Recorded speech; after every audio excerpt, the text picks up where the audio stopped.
YCP అధినేత జగన్మోహన్ రెడ్డి ఈ ఉప ఎన్నికల్లో అలాగే ఎంపీపీగా అలాగే కడప జిల్లా పరిషత్ నిలబెట్టుకోవడం ఇట్లాంటి నేపథ్యంలో ప్రత్యేకంగా సమావేశం జరిపారు. వాళ్ళందరినీ కూడా అభినందించారు. ఈ ఉప ఎన్నికలు లేకపోతే ఈ సందర్భంలో ఈ తెలుగుదేశం కూటమి ప్రభుత్వం పోలీసులను ప్రయోగించినా ఆంక్షలు పెట్టినా అనేక విధాలు అడ్డుపడినా కానీ చాలా ధైర్యంగా నిలబడ్డారు. ఎవరు బయటికి పోలేదని వాళ్ళని చాలా అభినందించారు. దానికి అనేక ఉదాహరణలు కూడా చెప్పారు. అంటే ఇంత అధికారం కేంద్రంలో రాష్ట్రంలో కూడా ఉన్న ఈ పార్టీ ఈ కూటమి ఈ స్థానికమైన ఎంపీపీలు వీటి కోసం ఇంతగా వాళ్ళు ఈ విధంగా వ్యవహరించడం అనేది చాలా ఇబ్బందికరమని అవన్నీ మాట్లాడారు. తెలుగుదేశం కూడా అదే స్థాయిలో దాడి చేసింది. మీరు గతంలో అధికారంలో ఉన్నప్పుడు మాకేమాత్రం ప్రజాస్వామ్యం లేకుండా నామినేషన్లు కూడా వేసే అవకాశం లేకుండా మీరు వాటిని కైవసం చేసుకున్నారు. ఇప్పుడు వాటిని మీకున్నవి మీరు కాపాడుకున్నందుకు మీరెందుకు అంత ఆనందిస్తున్నారని వాళ్ళు సవాల్ చేశారు. సవాళ్ళు ఏం చేసినా కానీ ఈ ఉప ఎన్నికల్లో అత్యధిక స్థానాలు తెచ్చుకోవటము, చాలా చోట్ల ఎన్నికలు వాయిదా పడాల్సిన పరిస్థితి కల్పించటము తమకు రాజకీయంగా విజయం అనే అభిప్రాయం వైసీపీలో నెలకొంది. రెండవది, గతంలో కూడా మనం చెప్పుకున్నట్టుగా 1-2 సార్లు ఈ కేసులు దాడులు వీటికి గురవుతున్నటువంటి వాళ్ళకు తోడుగా ఉండటం, తమ వాళ్ళని పంపించటం, ఆ నిధులు పంపించటం, ఇట్లాంటివన్నీ కూడా ఈ మధ్యకాలంలో ఆ పార్టీ నాయకత్వం చేసింది. ఇప్పుడు కొత్తగా జరిగింది ఏంటంటే, ఈ ఎన్నికల్లో గెలిచిన వాళ్ళు లేకపోతే స్థానిక కార్యకర్తలతో సమావేశమైనప్పుడు మాజీ ముఖ్యమంత్రి జగన్మోహన్ రెడ్డి ఆ మాట స్పష్టంగా చెప్పారు. కార్యకర్తలతో ఉంటాను, కార్యకర్తలను గతంలో నిర్లక్ష్యం కొంచెం వాళ్ళకు తగిన సమయం నేను కేటాయించలేకపోయాను. అందరూ చెప్పే మాటే, నేను ప్రభుత్వంలో ఉన్నప్పుడు ప్రభుత్వ కార్యక్రమాలు చాలా చేసి ఫలితాలు చూపించాలి అన్నటువంటి ఆ హడావుడిలో మిమ్మల్ని ఉపేక్షించాను, తగినంతగా శ్రద్ధ చూపించలేకపోయానని చెప్పడం. బహుశా జగన్ నుంచి వచ్చినటువంటి ఆత్మవిమర్శ లాంటిది ఏదన్నా ఉంటే, నేను కొంత పొరపాటు చేశాను అనేది ఒక లోపం జరిగింది అని చెప్పడం ఏదైనా జరిగిందంటే ఇదే మొదటిసారి.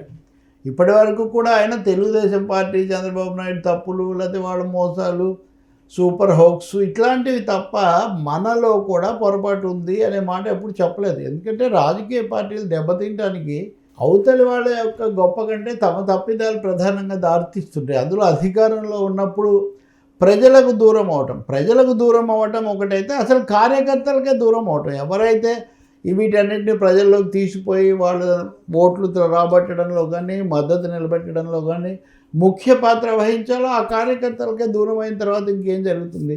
కార్యకర్తలకు దూరము, శాసనసభ్యులు, జిల్లాల పార్టీ నాయకులు వీళ్ళంతా వచ్చినప్పుడు వాళ్ళని కలవడానికి అవకాశం లేకుండా పోయింది. ఇదేదో ఊరికైనా జరగలేదు. జగన్ చుట్టూ ఒక వలయం ఏర్పడింది. ఒక కాకసనో లేకపోతే కోటరీ అంటుంటారు కదా, ఈ కోటలోకి మమ్మల్ని పోనివ్వలేదు అని. ఎవరో అంటే వేరే విషయం, విజయసాయి రెడ్డి లాంటి అతి ముఖ్యమైనటువంటి వ్యక్తులు కూడా మాకు పూర్తిగా ఇవన్నీ కలుసుకునే అవకాశం లేదు అని వాళ్ళే చెప్తుంటే, అలాగే ఆ చుట్టూ ఉన్న వాళ్ళని సంతోషపెడితే తప్ప మాకు అక్కడ మోక్షం లభించేది కాదు అన్న పద్ధతిలో మాట్లాడితే, అంటే ఎంతో ఒక పెద్ద వలయం, ఒక గోడ నాకు కార్యకర్తలకు మధ్య ఏర్పడింది అనే అంశాన్ని ఏదో ఒక భాషలో జగన్ అంగీకరిస్తున్నారు అన్నమాట. కార్యకర్తలు ఓటర్లు 2 దశల్లో చూస్తే జగన్ను తీవ్రంగా వ్యతిరేకించే వాళ్ళు కూడా, లేదా జగన్ రాజకీయ శత్రువులు కూడా ఒక అంశం అంగీకరించక తప్పడం లేదు. ఒకటి, ఆయన వెళ్తే స్పందన వస్తుంది అనేది ఒకటి. రెండవది, ఎంత ఎదురు దెబ్బతిని 11 సీట్లకు పరిమితమైనప్పుడు కూడా దాదాపు 40% ఓట్లు నిలబెట్టుకున్నారు కదా అని. 40% ఓట్లు నిలబెట్టుకోవడం అన్నది ఒక రాజకీయ పార్టీకి చిన్న విషయం కాదు. దాదాపు 40%. పవన్ కళ్యాణ్ కూడా ఉప ముఖ్యమంత్రి మొన్న P4 సమావేశంలో కూడా అప్పుడు మాట్లాడినప్పుడు కూడా 15 ఏళ్ళు చంద్రబాబు నాయుడు ముఖ్యమంత్రిగా ఉండాలని కోరుకుంటున్నాను అనడంలో ఆయన ఉద్దేశం ఏంటి? ఒక్కరొక్కరం అయితే జగన్ ఓడించలేము, అందుకోసమే నేను అందరు కలవాలని పిలిపించాను, అందుకోసం కొన్ని త్యాగాలు చేయడానికి బలపరచడానికి సిద్ధపడ్డాను, చంద్రబాబు వస్తే తప్ప రాష్ట్రం మళ్ళీ కోలుకోదు అనే మాట చెప్తున్నారు. అంతవరకు బాగానే ఉంది, అయిపోయింది కదా, చాలా బ్రహ్మాండంగా 164 సీట్లతో గెలిచారు కదా. అయిన తర్వాత కూడా ఎందుకు చెప్తున్నారు? అంటే పవన్ మాటల్లోనే చెప్పకుండానే అంతర్గతంగానే ఇంకా వైసీపీ బలం ఉంది. వైసీపీని ఎదుర్కోవడానికి ఈ ఐక్యత కొనసాగాల్సిన అవసరం ఉంది.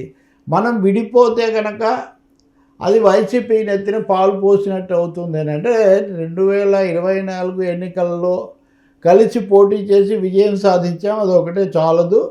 రాబోయే 1-2 ఎన్నికల్లో కూడా మనం కలిసి ఉండాల్సిందే, చంద్రబాబు నాయుడు నాయకత్వం ఉండాల్సిందే అని చెప్తున్నారు.